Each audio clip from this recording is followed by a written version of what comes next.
Have you ever experienced the unexplainable? Had a close call or a brush with death? What about an eerie encounter with a real-life monster?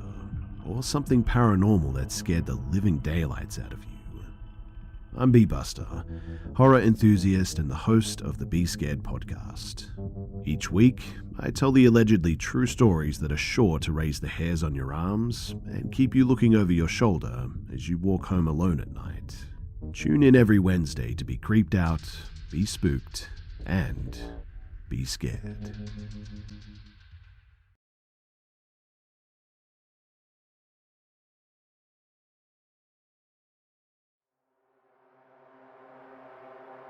They found the patient lying on the ground, next to the carcass, with pieces of rotting flesh in his hands and mouth. And the man just stopped right in front of us. There was a blonde white lady and her quiet older male companion. I instantly had a bad feeling about them both. From Killer Podcasts, true tales of horror, bizarre happenings, unexplainable events. This is Disturbed.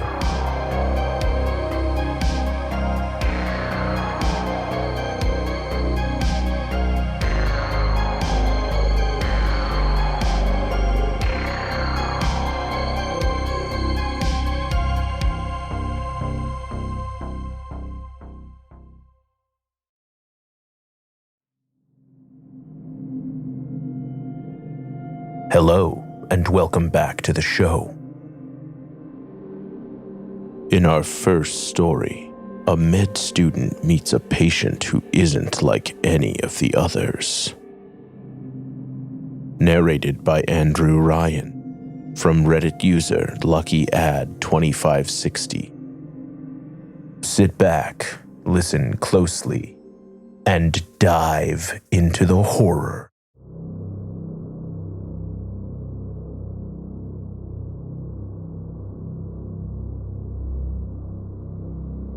I'd already done my clinicals at other hospitals, and I thought I'd seen some crazy shit. But this patient was by far the worst I would ever encounter. He was around 40 and arrived in handcuffs with a police escort. It was immediately clear that there was something wrong with him. He couldn't speak. He smelled like he hadn't bathed in weeks, and he was overall just unkempt. One of the creepier things about him was the genuine wide grin on his face. I already had a bad feeling about him, but after I took a look at his chart and talked to the police, I was horrified. The patient had always lived with his father, who acted as his caregiver. They didn't have any other family or any friends, and they stayed confined to the house. His father recognized early on that his son wasn't like other kids, so he did everything for him. He fed him, bathed him, helped him go to the bathroom, everything. It was normal for the neighbors to not see them, but after about 3 weeks, a strong, horrid odor came from the house, and they called the police. When the police arrived, they found his father dead. He died of a heart attack, and no one was around to notice he was gone. The patient was left alone in his apartment, without anyone to care for him, stuck with his father's rotting carcass. Without much dexterity or ability to provide for himself, the patient went without food for days. Maybe even weeks, we don't know. When the police arrived at the scene, they found the patient lying on the ground, next to the carcass, with pieces of rotting flesh in his hands and mouth. He had been eating the only thing he could think of, his own father. Thankfully, because I was a student, I never had to be alone with him in a room. My mind kept imagining him standing over me, taking huge bites out of my arm. Since he had tasted human flesh, was that something he was going to desire? I'm glad that the patient was okay, and I know he wasn't capable of understanding what he did, but that doesn't make it any less awful. I'm excited to start my residency, but I know I'm bound to experience some awful shit as a doctor. I just hope I can take it.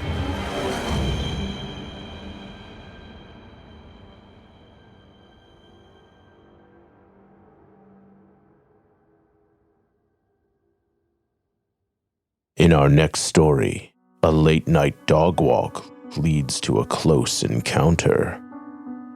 Narrated by Nettie Rose from Reddit user Nothjaw.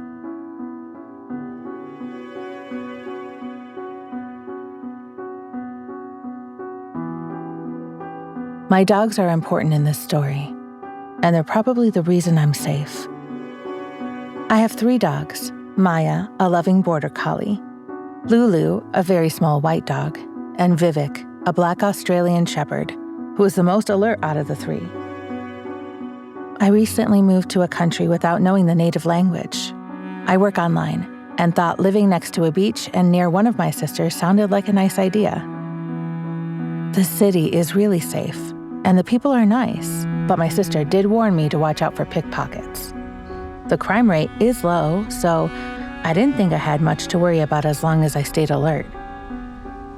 I lived 2 crosswalks away from an urban park that had more cement than grass. But there were a few trees and a small patch of grass where my dogs could sniff and pee.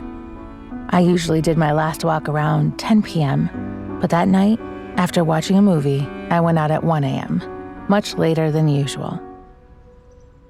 I've always liked walking at night, and since I'm an insomniac, I often did that in my home country. It was safe, calm, and nothing sketchy happened to me. Here, the city felt peaceful, and I loved the vibe. On this night, I went to the park with Vivek and Lulu. Maya didn't want to go out, which happens from time to time. My dogs are well trained, so I often let them go off leash, and this time was no different. After a few minutes at the park, they came back to me and we headed home, the dogs loosely flanking me. We reached the first intersection. Vivek froze. His head snapped toward movement down the dark street. A man was steadily walking in our direction. It made me feel really uneasy, but I tried to dismiss it. I told myself, this is just a big city, but the way Vivek's hackles rose suggested he knew something I didn't. I looked around, and the street was empty. It was just me, my dogs, and this man. I crossed the street and continued home, but Vivek never stopped checking back. I was used to him being suspicious, but this was something sharper, more primal. I looked back, and my heart skipped a beat. The man had crossed too, cutting diagonally through the dark, closing the gap. As an avid listener of crime podcasts, I had a plan for what I'd do. I didn't want to confront him, but I needed to face him, to make him know he's seen. No more thrill of the chase. I stopped and planted my feet. I grabbed Vivek's collar, the leather biting into my palm, and whispered for him to bark. He started with short, sharp warnings, but I pulled on his collar, egging him on, until he was nearly rabid. My attitude was deliberate. I wanted him to look aggressive, like I was holding him back with effort, so whatever that man intended, he might think twice. Now, he was only a few meters away, his silhouette looming against the dim streetlights. Vivek was straining against his collar, up on his back legs, a snarling blur of teeth and fur, and the man just stopped, right in front of us. Time seemed to liquefy. I stood like a statue, my knuckles white as I fought to hold back the dog and my own fear. He towered over me, completely emotionless, but there was something terrifyingly calculated behind his eyes, like he was weighing the odds. As a shiver ran down my spine, my mind became a broken record. Don't blink, don't tremble, and please, Vivek, don't stop barking. Part of me still thought I was wrong, that he was just a passerby, but the stillness was unsettling. Finally, he moved and passed us. The sidewalk was wide, but he walked very close enough that Vivek could have brushed him with his front paws. I remember thinking, who risks being bitten by a dog? And after that, I realized he might be testing the dog.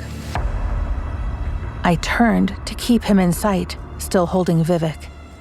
Slowly, the man left and turned at the corner of the street. I stayed there a few seconds, thinking how odd it was. I didn't want to let Vivek go in case he ran after him, so I waited for him to calm down. But he was still tense, still barking. Then, the man reappeared around the corner. Vivek lunged with a ferocity that nearly pulled me off my feet. This was no coincidence. The man moved toward us again, stopping just inches out of Vivek's snapping jaws. He didn't speak. He didn't move. He just watched. His presence, heavy and suffocating. The silence was deafening. He didn't know I didn't speak his language, and in that moment, I realized how alone I was. I gathered every ounce of internal rage and screamed for him to go, pouring everything into the show of force, desperately trying to hide the fact that my knees were ready to buckle. After a couple seconds, he finally turned back and headed toward the corner again. Once more, I stood there, holding Vivek, while Lulu stayed nearby, completely unconcerned. I waited, hoping he wouldn't come back, hoping Vivek wouldn't calm down too quickly, trying to figure out how to get home. Then I saw a bus pull up and stop at the red light. That was my cue. I called the dogs and ran, crossing in front of the bus. I couldn't help myself. I looked back one last time, and the man was still there at the corner, turned away, looking at something. A phone, I think. I ran straight home and closed the door behind me, thinking how lucky I was that Maya hadn't come with us. That sweet, overly friendly dog would have run straight to him for cuddles. And that situation might have been completely different. I really think Vivek acting like a rabid animal helped me. And maybe the fact that I stood my ground, too. A friend later asked if I called the police. Honestly, it never even crossed my mind. I was still trying to figure out what that was. During the whole interaction, I kept thinking he might just be someone trying to scare me for fun. A pickpocket, a drunk, someone playing a cruel prank, or something worse. But whatever he was, I felt like my best chance was to stand there, hold the dog, and watch him. Everyone thinks he was just a drunk, but I have trouble believing that. The silence, the stillness, and the way he walked so close to a barking dog all felt too deliberate. I still live in the same neighborhood, and I've luckily never seen him again. I had planned to work on Vivek's behavior, but after that night, I kept him exactly as he is.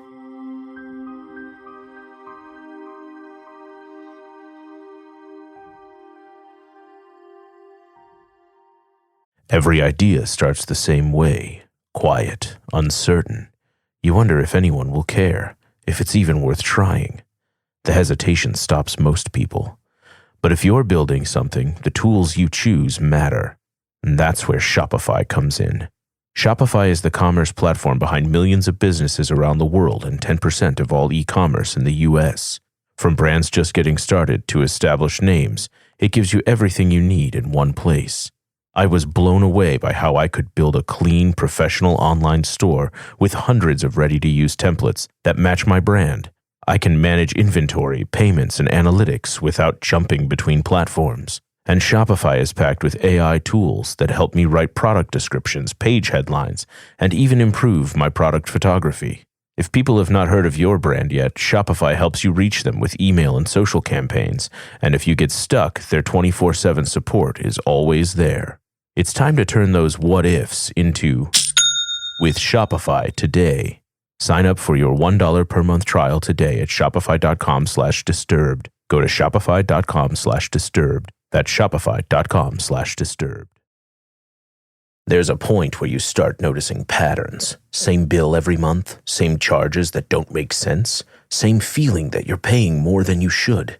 That's how it was with my wireless, so I changed it. I've used Mint Mobile for 3 years and I've never looked back. Mint was built to fix the way wireless works. Their premium plan starts at just $15 a month. You get high-speed data and unlimited talk and text on the nation's largest 5G network.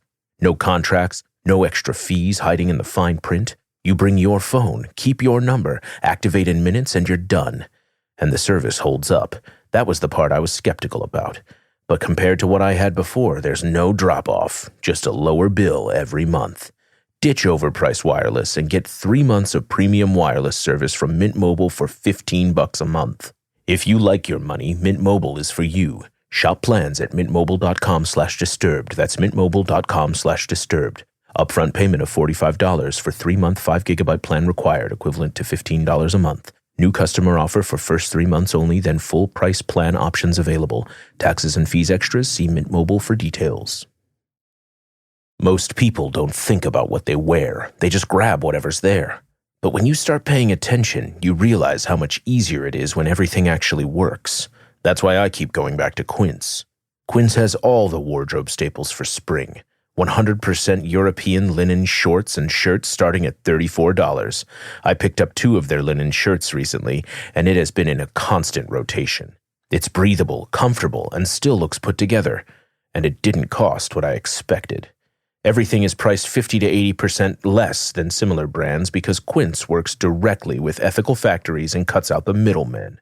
Refresh your everyday with luxury you'll use. Head to quince.com/disturbed for free shipping on your order and 365-day returns. Now available in Canada too. That's QUINCE.com/disturbed for free shipping and 365-day returns. Quince.com/disturbed.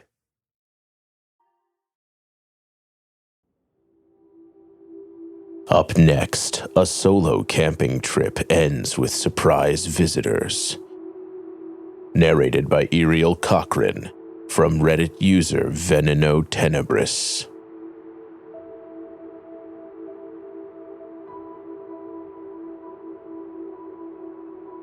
I was camping out at Reynolds Pond, a place I grew up visiting with my brother when we were kids. We grew up in what a lot of people would say is in the middle of nowhere, a ranch in Alfalfa, Oregon. We experienced a lot of weird things living out there. A man with top hat and a cane in our hallway. A Scottish man in a kilt stole our chainsaw from the barn. We heard footsteps on the back porch at night. Back door in the laundry room would mysteriously open. I've seen some stuff, but this experience was one of the freakiest. This story is about the pond we used to bike to as kids. We liked to hang out there because it was quiet and secluded, and really because there wasn't anywhere else. When we were in high school, we moved another town over, but I still liked to visit the pond as often as I could. Our new town was a bit of a tourist trap, and it stayed pretty low-key. I'd been out there camping with a friend, and we had a great time. So this time, I wanted to go back and camp with my dog. And let me tell you, I am glad I had him with me. Sometime in the middle of the night, I woke up startled. My dog was growling and barking. I could see lights bouncing around outside and decided to be brave and peek out of the door. A fog had settled on the pond, and I could see lights moving around near the shore. Then I heard voices. I got out of my tent to get a better look. My dog came with me, and we went towards the pond. That's when I saw them, night fishermen. I hadn't realized that night fishing was so popular there, and a couple of groups of night fishermen were out that night. My dog would wake up and randomly bark, but we made it through the rest of the night. The next morning, I made a little fire for some coffee and vibes, and then started loading my car to go back home. We were alone at the pond, but that didn't scare me. It was really quite nice. We were sitting there chilling, enjoying the fire, when my dog started growling, a low, warning growl. I looked over to where he was looking, and a couple seemingly appeared out of nowhere. They were just standing there. For how long? I don't have a clue. There was a blonde white lady, probably in her 20s, who acted a little too enthusiastic about stumbling upon me and her quiet older male companion. I instantly had a bad feeling about them both. The man stayed back, but the woman came right up to us. I had to hold on to my dog's collar to make sure that he wouldn't go after her. She said her name was Star Bible and that they lived in a commune down the road. She told me that I should come and visit and see how they lived. I looked over at the man, and he was just staring at us. I felt like he was critiquing our every interaction. I told her I was actually on my way out and that I had somewhere I had to be soon. And she wasn't ready to give up, though. She tried to convince me to come with them over and over and over again. Finally, I just took her contact info upon her insistence, which I still have in my phone under Star Bible, and feigned my way out of the situation by telling them that I really had to go, but I would be in contact soon. I really just wanted them to leave so that I could leave. She kept trying to make small talk. I'm obviously queer, and it seemed like she was trying to connect on another level with me. Maybe she thought she could win me over, but that wasn't happening. And after what felt like forever, she looked back at the man, and he gave her a nod. With that, she said goodbye, and they left. I was already pretty much loaded up to leave, so I put the last of my stuff in the car and got the hell out of there.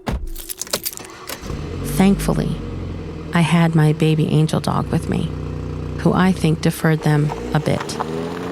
Who knows what would have happened if he hadn't been there. Looking back, I am grateful for the fishermen. They kept the area populated and observed because I was in my tent only a few yards away. I also hoped no one else had a bad encounter with Star Bible and her silent partner's compound in the middle of nowhere near Alfalfa, Oregon. I also hoped she wasn't a victim being forced to lure me in. I never went back to my childhood hangout spot after that.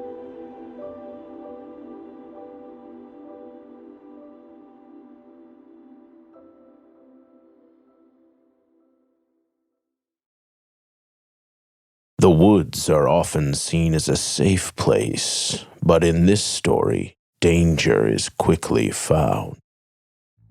Narrated by Christopher Swanson from Reddit user Smokestack.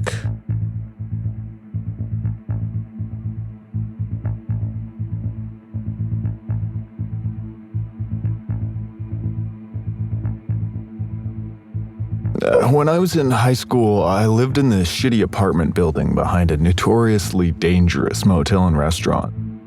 People died there all the time from stabbings, drug overdoses, you name it. I didn't know it at the time, although it makes sense in hindsight, but we also lived right beside a stretch of woods housing a congregation of homeless people, a tent city, I think it's called. Past the motel, just outside the neighborhood where my apartment was, there was a busy avenue. I had a bud who lived on the other side in a pretty big house, really retro, kind of 70s style, kitschy place. They had a bar in the basement. Dude loved to host parties, so I was over there all the time. And it was a short enough walk that I could get trashed and walk home in the early morning. I was over there one night, not for a party or anything, just like 9 of us drinking and playing games. Around 3 a.m., everyone was either gone or passed out, so I decided it was time for me to go. I gathered up all my stuff, loaded up, and climbed the stairs out to his garage. A short jog later, and I was waiting at the crosswalk at the intersection across from the motel. The motel sits on the right at the mouth of the neighborhood, by some kind of auto body or dealership on the left, and then both sides of the street turn into dense woods for like a block or so. And then it turns into houses on either side as you enter the subdivision. To get to our apartment, you had to pass through the wooded section, past that first stretch of houses, make a right turn, and then follow the street all the way down to the complex. After what legitimately felt like a 10-minute wait at the crosswalk, I crossed the avenue and passed the motel. I always get a little tense when I go past, because you never know who's going to be out there, especially at 3:30 in the morning. But after I made it past safely, I relaxed a little and could breathe easier as I entered the wooded section. Then suddenly, something was wrong. A feeling of dread spread throughout my body. I just knew something was out of place. Down the road, there was a single car parked on my side of the street along the wood line. Remember, I did this walk all the time, whether I was drunk, sober, high, sleep-deprived, running, walking, biking, or driving. I mean, cars were never parked there. They weren't allowed to be parked there. I got about 10 feet away from it and realized it was running. That really fucked me up. I tried to convince myself that it was just people hotboxing or something like that. I was only about 5 feet away and was trying to stay as far away from it as possible, when suddenly the driver's side door flew open and out into the street a very tall, fully naked, broadly built man jumped out. He came around the back of the car and was coming straight at me. I took one good look at him, and the look on his face let me know he wasn't going to just let me pass by. Even though I'm a dude and sort of tall, I was stick thin, maybe 110 pounds. There was no shot I was winning against this guy with his very unclear intentions. So I booked it. I sprinted past the car at top speed and kept going. Interestingly, as I started to enter my panicked run, I heard a whispery female voice from inside the car go, "Babe, don't." So my only guess is they were drugging or fugging in the car, saw someone coming, and the dude just got a wild hair to beat the fuck out of, rob, or do whatever else to whomever was passing by. Butt-ass naked, of course. I kept running until I charged into my complex and up to the apartment's glass door. I reached into my pockets and my keys were gone. I looked back around, and luckily the dude was nowhere to be seen. Still in a panic, I was hitting every buzzer button until some poor fucker woke up and let me in. When I got in, my mom's boyfriend at the time was still up. I told him what happened, and even he thought it was crazy. That was the last time I made that trip at night. There was another time, probably a few years earlier. I was coming home from school and I'd taken a slightly longer route than usual. There was this really out-of-place nautical-themed house on the other side of the neighborhood that I like to look at. They had a lighthouse-type structure protruding from the top and a bunch of fake fish and nets in the windows. Anyway, once I got my fix of the fish house, I started down that long stretch of road that ends at my apartment building. And suddenly, out of nowhere, this super pissed, rough-looking guy in a wife beater stomps across the street a few yards ahead of me. He was yelling into this outdated flip phone about how he's fucking done with everything and is ready to just beat the fuck out of someone random. Just the first person he sees, he explains. So then he escalates, saying he wants to kill someone random and how he's serious. Not wanting to be that random person, I ducked into a random driveway and waited for his voice to be out of range. Fucking lunatic. There are a ton of similar things that happened while I was living there, but those two stories really tell it all.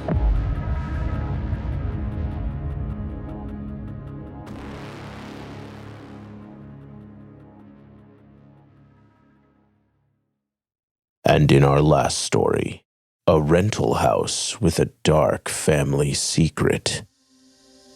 Narrated by Ken Moon from Reddit user Credit Expensive 8757.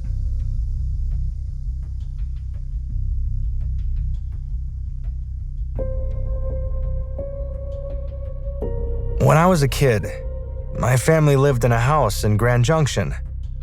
Before we moved in, the landlord gave my parents the lay of the land and let them know that there used to be a pool in the backyard.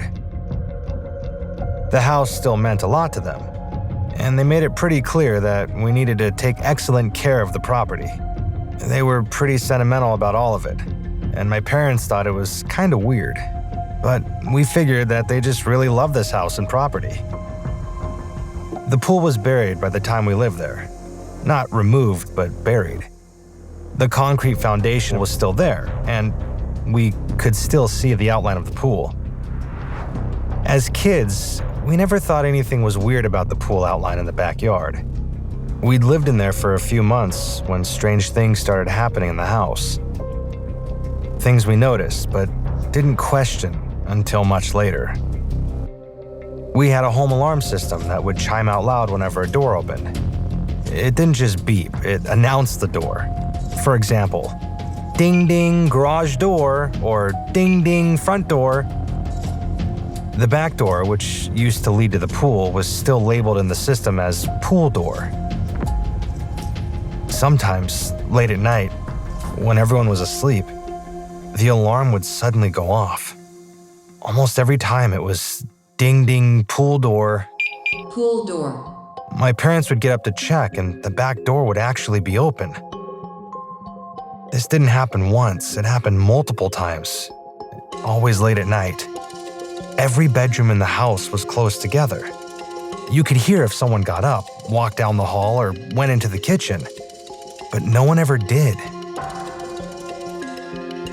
Another thing I remember clearly was the garage itself. Whenever my mom asked me to take out the trash, I'd get this overwhelming feeling of being watched the moment I stepped inside. It wasn't just my imagination or fear of the dark. It was an intense and specific. Like something was there, lurking in the shadows. I still remember that feeling today, and I still get chills. As time went on, things started to get more creepy. One night, my mom was awake in the living room while the rest of us were asleep. She saw a shadow move down the hallway toward the bedrooms. Assumed one of us kids was sneaking around, so she got up to confront us. She walked to my room first and saw the shadow go into it. My door was open. Certain she'd caught someone, she walked in and flipped on the light. But I was still sound asleep in my bed. As a mother, she instantly knew that I wasn't pretending to sleep. She checked my closet, under my bed, and around the room, but no one else was there. My two younger sisters shared a bedroom, and that's where my mom went next. Their room door was closed, and both of them were asleep too.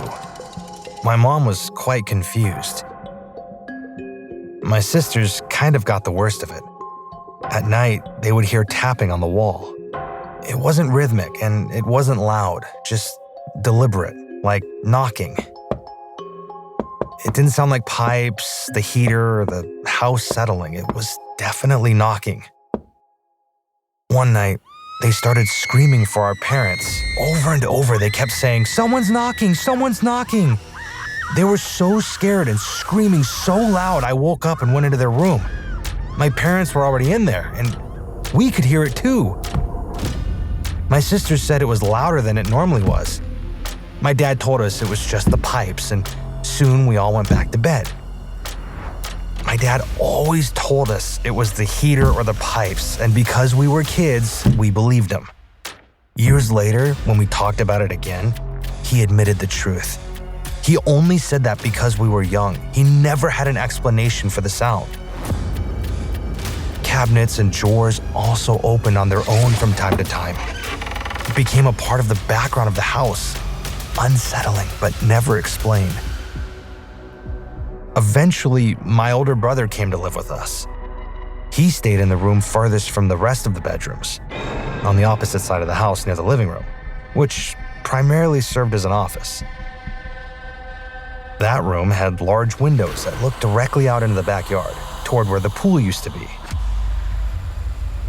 One weekend night, the rest of the family was in the living room watching TV. My brother had only lived there for a few weeks at this point.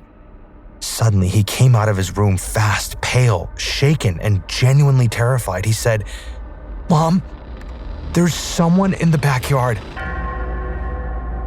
My dad immediately went outside to check. There was no one there. My brother claimed he always felt watched in that room, assuming something like what I felt in the garage, where your body tingles, stomach drops, and the hairs stand up on your arms and neck. Eventually, my mom, already uneasy from her own experiences, contacted the landlord and told them everything that had been happening. She asked them if they had experienced anything while living there themselves. They didn't deny or argue or seem surprised. They were just quiet and distant. Not long after that conversation, the landlords decided not to renew our lease and told us they were going to move back into the house. They even asked us if we'd be willing to move out early. We moved out not long after, and that's when we found out the truth.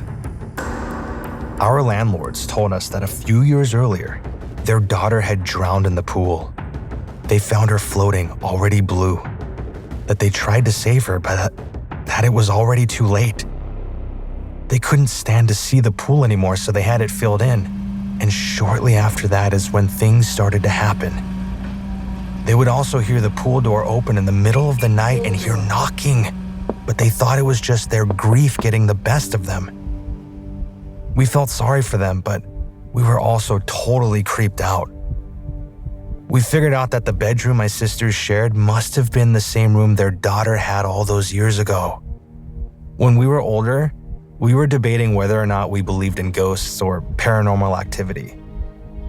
Then my parents finally told us what they had seen and heard while living in that house, and it was so much more than what we realized as kids.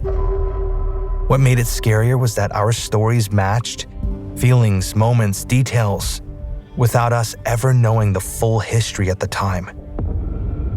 Even now, telling it gives me chills. Writing it brings back that same familiar feeling, the one I had in the garage, the one that made the house feel like it was never truly empty.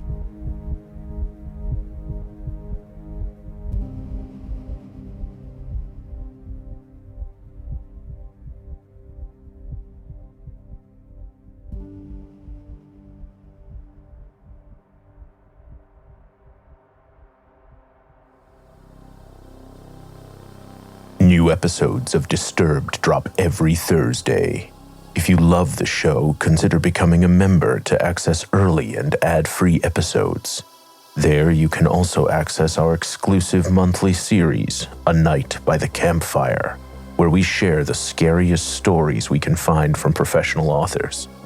A few episodes have been released here for free, so scroll down and listen. I'm your host, Doug Bailey, and this has been Disturbed.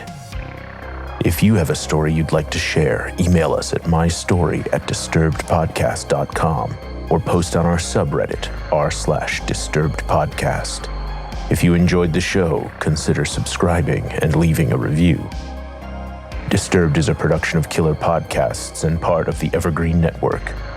For more true crime and paranormal shows, visit killerpodcasts.com. Our producer is Declan Roars. Audio engineering by Nathan Corson, Sean Rule Hoffman, and Will Pritz. Music by Epidemic Sound and by Carl Casey at White Bat Audio. Bridget Coyne is our executive producer. Until next time, stay safe out there.